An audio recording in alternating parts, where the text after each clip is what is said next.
What's good, YouTube? Chris Lamar, yo, son, smash the like button. Thanks for clicking on the video and subscribe. Let's run it up.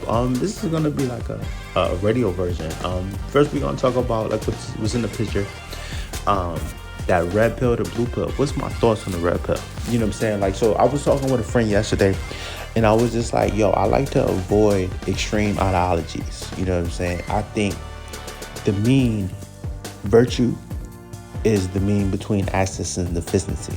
You know what I'm saying? I try not to lean too right, try not to lean too left. Like Chris Rock said on the comedy special, I'm liberal about some shit, I'm conservative about some shit.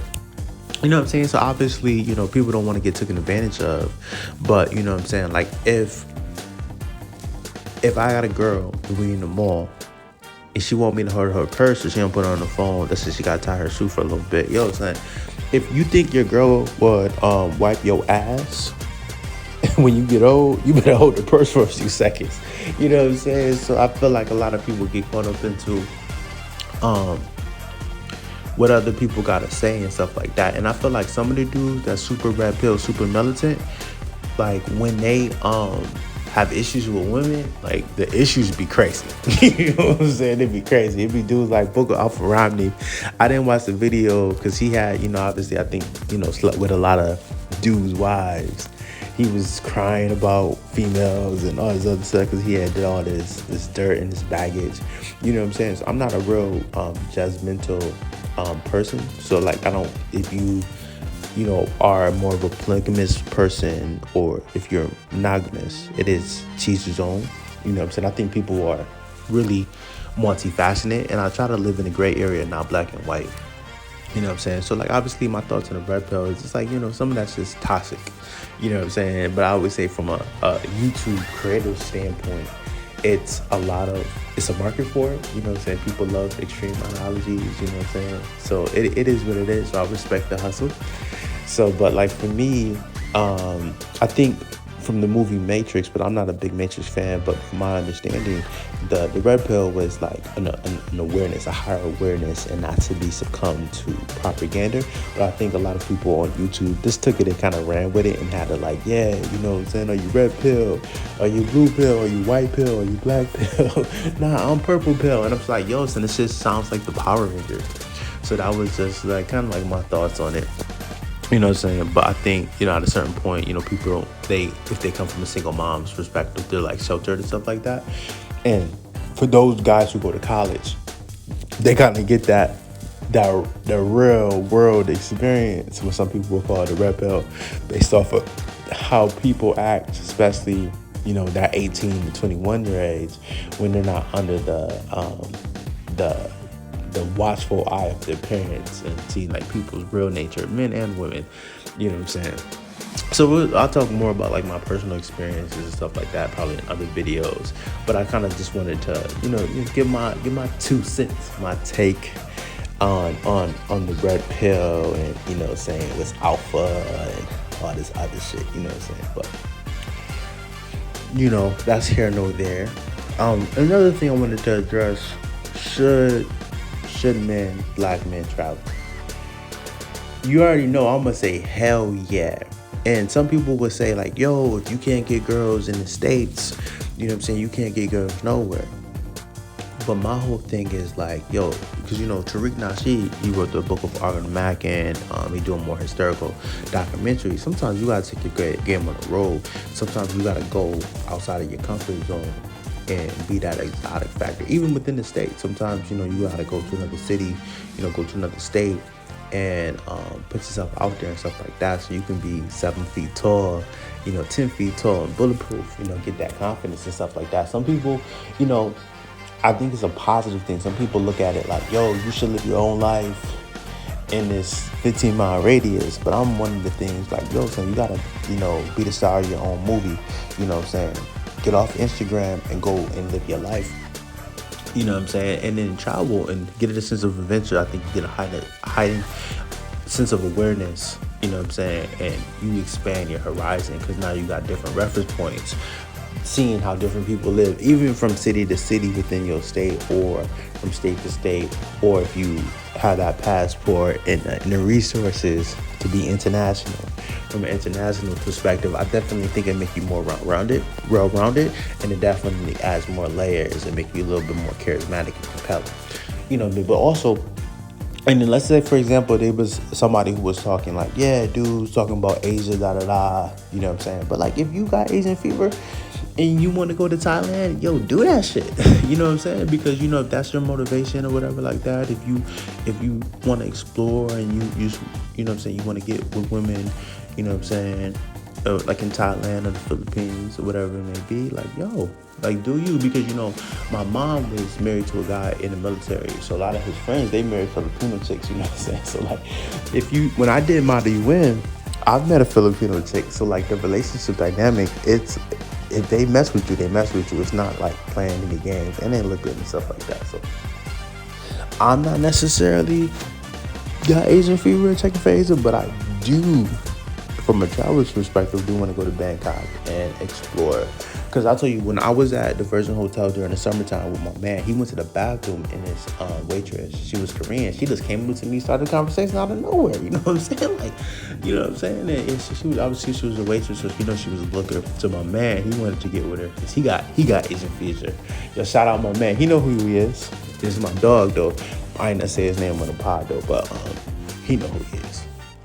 But yeah, so like, I can kind of see that, so sometimes you get that, exotic factor. Things are a little easier.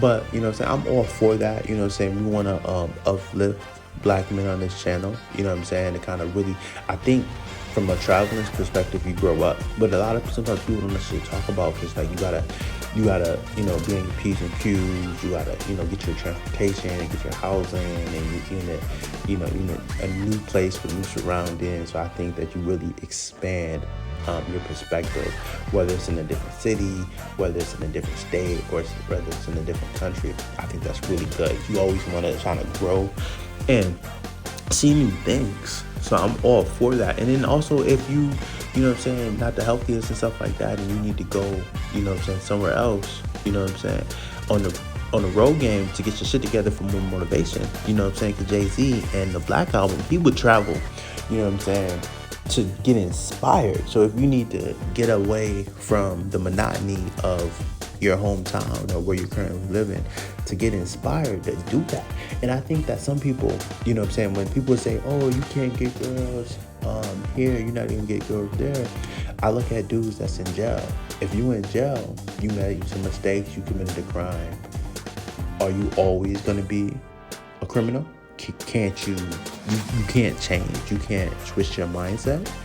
I look at it, from that same microscope. Like, yeah, you can. Not just saying that everybody's going to, but I think if you shift your mindset, you can. You know what I'm saying?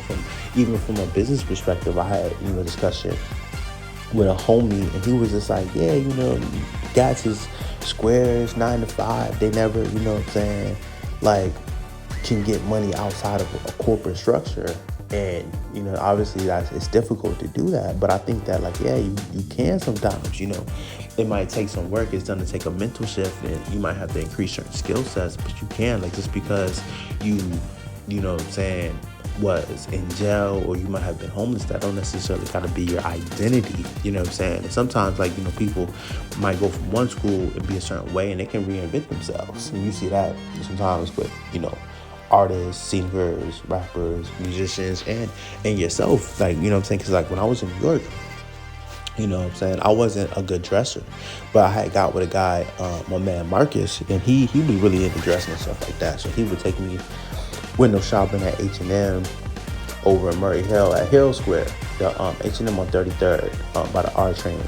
It's a bunch of trains over there, but and show me how to color contrast and color pop. So like, when I had worked at a marketing company in New York, and I was like, you the best dressed dude here, So like, you can change the identities. My sister used to tell my ex-girlfriend at the time, like, yo, your boyfriend, their brother dressed like a bum. Like, why the niggas don't know how to dress? Like, you know what I'm saying? And, I think certain, like, my family couldn't really articulate. And also, I didn't have a lot of money at the time. I was, paying car payment, insurance, and, paying rent. So I didn't have, disposable income at that point to buy clothes. But, perception to me is it's not reality, even though some people think it is. You can always switch the script. I like to point out to Steph Curry when he was coming out of the from college to the NBA draft. People were like, yeah, he not gonna be that good. He not, gonna be, a superstar. And they was wrong. He, he grinded, he committed to practicing, honed his craft, and, he got into a decent situation, but he worked himself in to being a superstar and arguably one of the best shooters of all time, MVP, finals championship. And you can kind of do that for your own life as well. To be like, you'll be the MVP of your own life and really, hone that skill. Because like when I had sold advertising business to business, I wasn't good for like the first couple months and stuff like that. And I would just, try to shift my mindset. I would listen to Earl Nightingale, and I would like to shift my mindset and get on the right page before I went to sleep. Program my mind before I went to sleep, and I would wake up. And then we would have trainings with different managers. I was asked questions like, oh, yo, if are you talking to somebody in this industry, what do you say? Like, what questions do you ask? And I would do it on the phone. I started getting sales, I hit my target and my quota. And I was somebody who struggled in this necessarily. I didn't like cold calling, don't like rejection, but I still was able to level up and change, my identity. So like at a certain point, people on my team be like, oh yeah, you need to focus on, becoming commission eligible and all this, that, and the third. And then next thing you know, they would say like, oh, you a hitter. The team need to sell. Like, yo, what's going on? So you can definitely switch the script and, ascend to the top of the mountain with, seeking out the right counsel, the right, mentors and strategies. Not to saying that you got to pay $1 million for that shit. But also the mindset and, putting yourself out there, and it's okay to fail. I was trying to flip, trying to wholesale real estate in Charlotte. My roommates would laugh at me, and I had lost, a couple $1,000s and stuff like that. But I ended up getting a couple properties in the contract because I wasn't able to find an investor at the time before, because I was trying to wholesale HUD properties and whatnot. But like, sometimes you gotta put yourself out there and you gotta fail to win. So, for anybody who's kind of on the fence about, whether it's, starting a business or traveling, I'm a big component to travel by yourself, So you can go when you want to go, and you can go how long you want to go, and do what you want to do when you get there. You don't got to worry about other people's influences. And I like, even in your own city, I would suggest going out by yourself so you can meet different people. And it kind of force you to have those conversations and put yourself out there. And I think that you will definitely grow as a person. So, So big ups. Wanted to, blow some breath into black men, because there's a lot of people hating on us. Other black men, black women, white people. So, somebody has to be the voice of reason. I'm with y'all. Like, I'm not really with no gangster shit, no criminal shit. So if you with that, I'm not necessarily. I'm trying to cross the street. But like, if everybody trying to be on some positive things and really trying to accomplish their goals, Like, I'm trying to do the same thing for me. And it's always cool just to hear somebody who's not like no billionaire. Like, yo, something, we in this race together. Just do your thing, young king.